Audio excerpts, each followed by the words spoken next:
Hello and welcome to a brand new episode of Black, White, and Red All Over. I'm Victor Dandridge. Ryan Seymore. We got some good books to talk about this week. And we're in the midst of a 5 Wednesday month, which normally means very slim pickings. I think like DC kind of killed it this week. They had a lot of stuff to pick from. So very much so. We're going to be a little bit DC heavy, but we still also found some really good ones outside of DC Comics to talk about. So where do you want to go first? Because like Damage obviously was one that was requested. Yes. Do you want to save that one, or do we want to start with that one? Where do you want to go? Because we got up there, got Jimmy's Bastards. Right. Which that's going to be a tough one to talk about without spoiling. So we've got Thor. Yes. Which is it's definitely advancing the plot of that. Definitely in a big story. bad way. Big bad way. I guess let's do Damage first. Okay, let's do that. Let's do that. So this is part of the new run of titles that DC is launching. Brand new characters. So Damage as a character name, we are familiar with. Yeah. But this does not seem to be aligned with that previous history. It seems to be more volatile.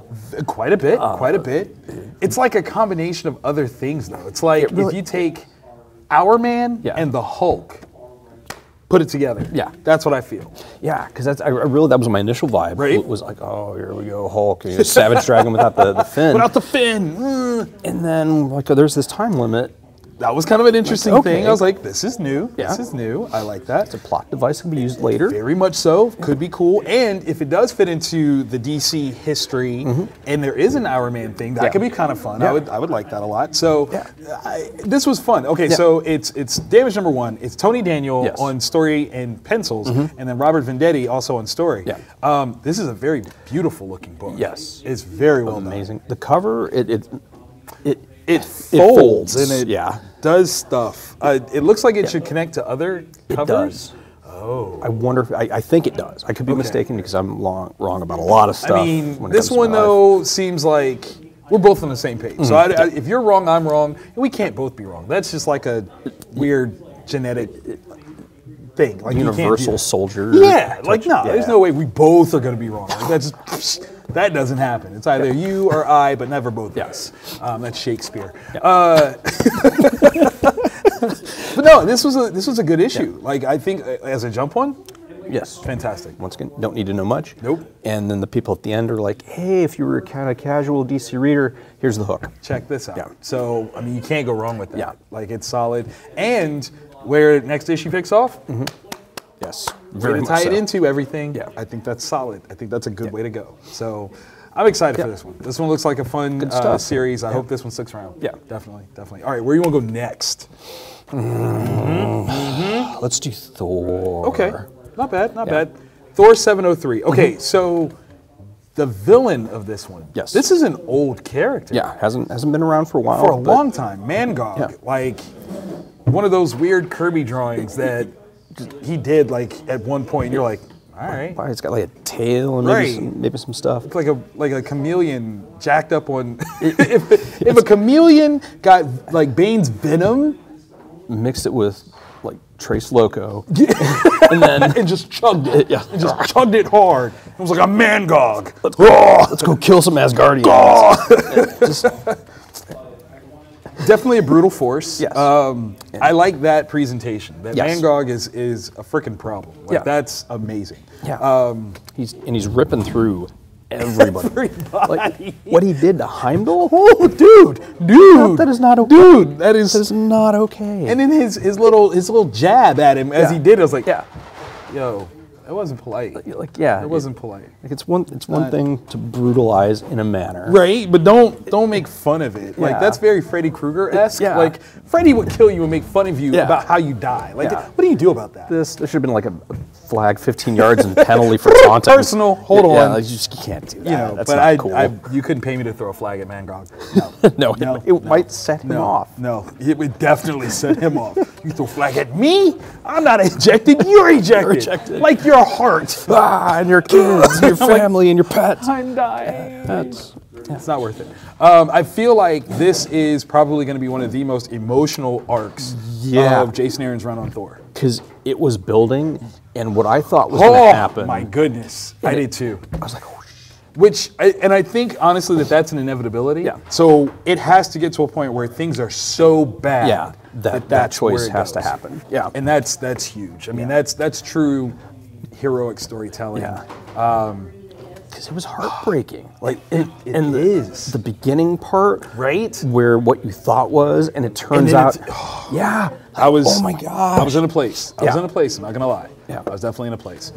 This series, Jason Aaron's run, Russell Dauterman, they've redefined Thor. Yeah. Like, if, just saying, I'm just throwing this out there, if the Avengers 4 movie is the catalyst for major change in the contracts for whom, I pray that we get Lady Thor next. And I know that, currently that would mean, Natalie Portman. Yeah. You're never gonna hear me complain about that. Yeah. But if we could get that would be phenomenal. Yeah. Because it's proven, the concept works. Yes. And it's emotionally just so beautiful. Yeah. It carries. And so I would love to see that. Yes. Last but certainly not least. Garth Ennis, Russ Braun. Wow, Aftershock, y'all. Y'all know we love them. Jimmy's Bastards #6. Not for kids, not for teens. No. No. Not for, if you can't drink, don't buy this book. Because you will need to drink. You'll need to drink after you read this book. That reveal, that is one of the most diabolical, villainous moves I have ever experienced. So evil. It does. You could go comics, you could go movies, books. That's evil.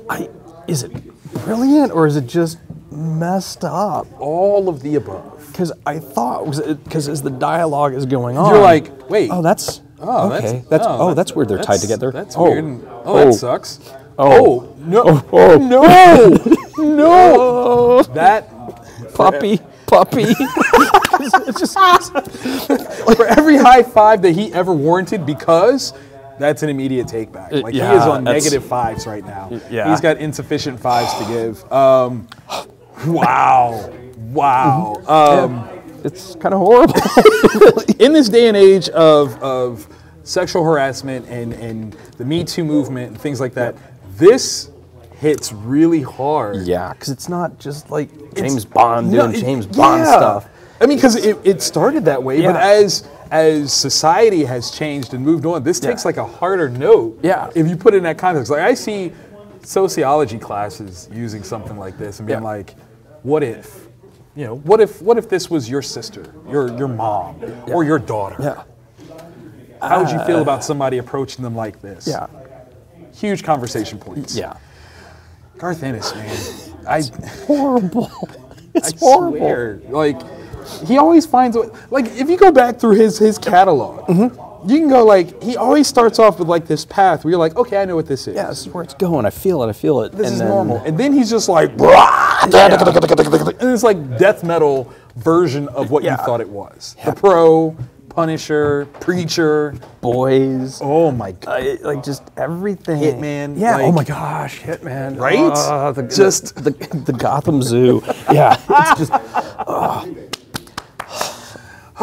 Hey, I just saw a thing from this weekend. The DC and DC Summit. They are actually looking at doing something with Hitman. They're going to make it into a show.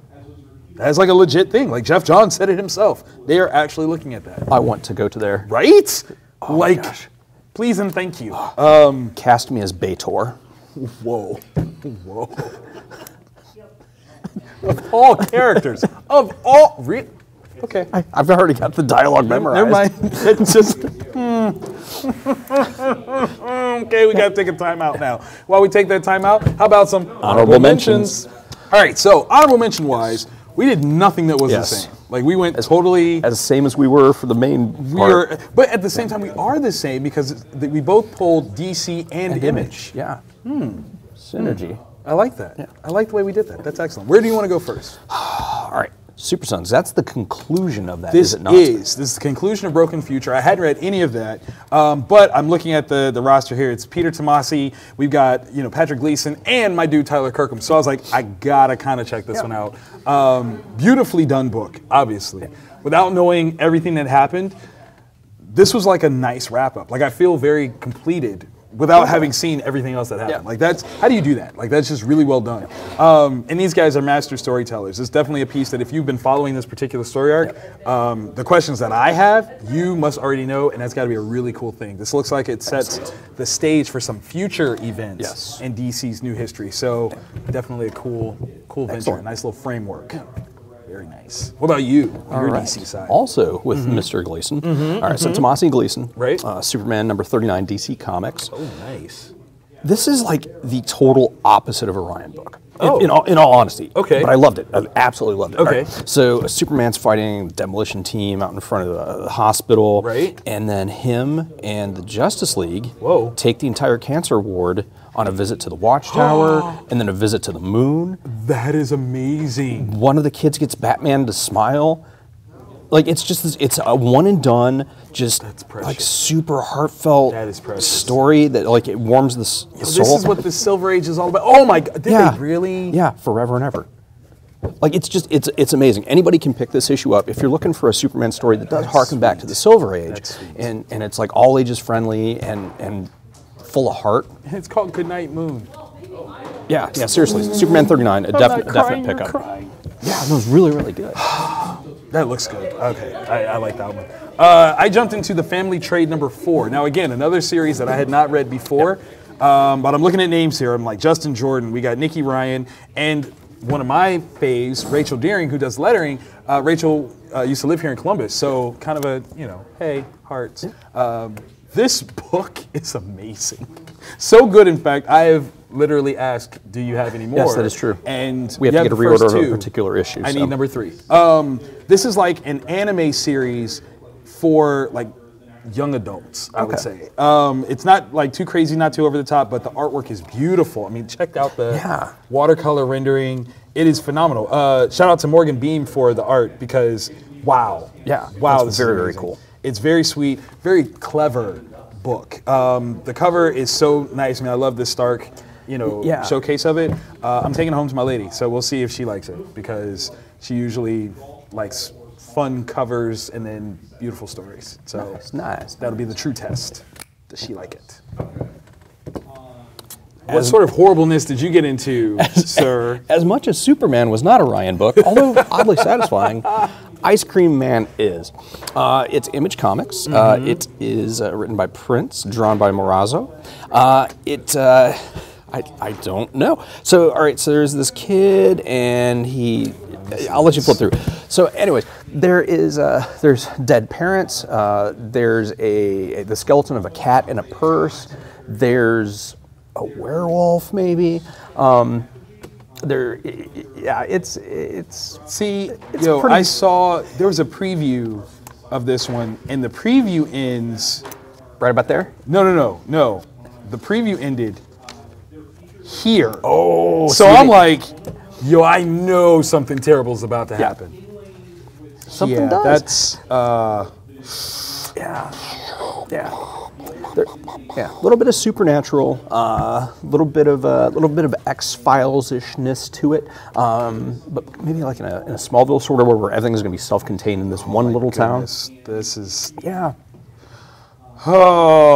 it's pretty cool. I should get this for my daughter because she hates those. Yeah, and what made me laugh earlier as I was reading, not that anything wasn't better than anything else, but that's the main character. I cannot pronounce her name. They call it. And so she asks the kid's name, and then... Wow. That's real. Yeah. You know what? Sometimes that's just what it's got to be, man. Yeah. Doesn't matter you're a child. It's just the truth of the matter. It is. It's just how you have to say it. Don't want to lie to a kid. Is that kid-friendly? I mean, Ice Cream Man does seem like it might be... If you don't like your kids, yes. So, if you want to punish them, Ice Cream Man it is. Yeah. And so that way, in the summertime, you're like, Ice Cream Man is coming, there'll be a very different reaction. Yeah. They won't run... They'll be putting on their shoes to run away. Like that's... Which ultimately will save you money in the long run. I mean, and if you don't like your kids, hey! It's a win-win. Hey. It's so terrible. All right, we got to say thank you to some new subscribers. Let's see, we've got Gator Sean 07, Lano King, hello, Primi, Mason Radcliffe, and Kez Williams are our new subscribers. Shout out to you guys. Thank you for joining the party. And we're gonna make sure you tell your friends because we got some awesome stuff. We got some things that people are winning like this BCW plastic deck box, brand new. The winner is Jason Colby. Jason Colby, congratulations! Golf clap, golf clap. Good job, good job. We'll be getting a hold of you to get your information. We'll mail you this as well as the supplemental pack of dividers, and yeah, let us know what you think of it. Absolutely dopeness. Now, if you're not a subscriber, definitely click that button to join the party and hit the bell so that you get the notification when there's a new episode. Once a week even. Every week. Every week. Every week. This is 201, baby. This is 201. We're proven. We've turned the corner. Track record, okay? Yeah. We're onwards to 300, baby. Yeah. I'm looking at it. I'm telling you right now, on 300, I'll let you kick me in the chest and yell, this is Comic Town. I'm lying. I'm lying. Oh. I don't mean that. I don't mean that at all. It hurts. Please don't do that. Please don't do that. I'd have to stretch, because I'm old. Getting my leg up that high. Something tells me you'll still be really good at it.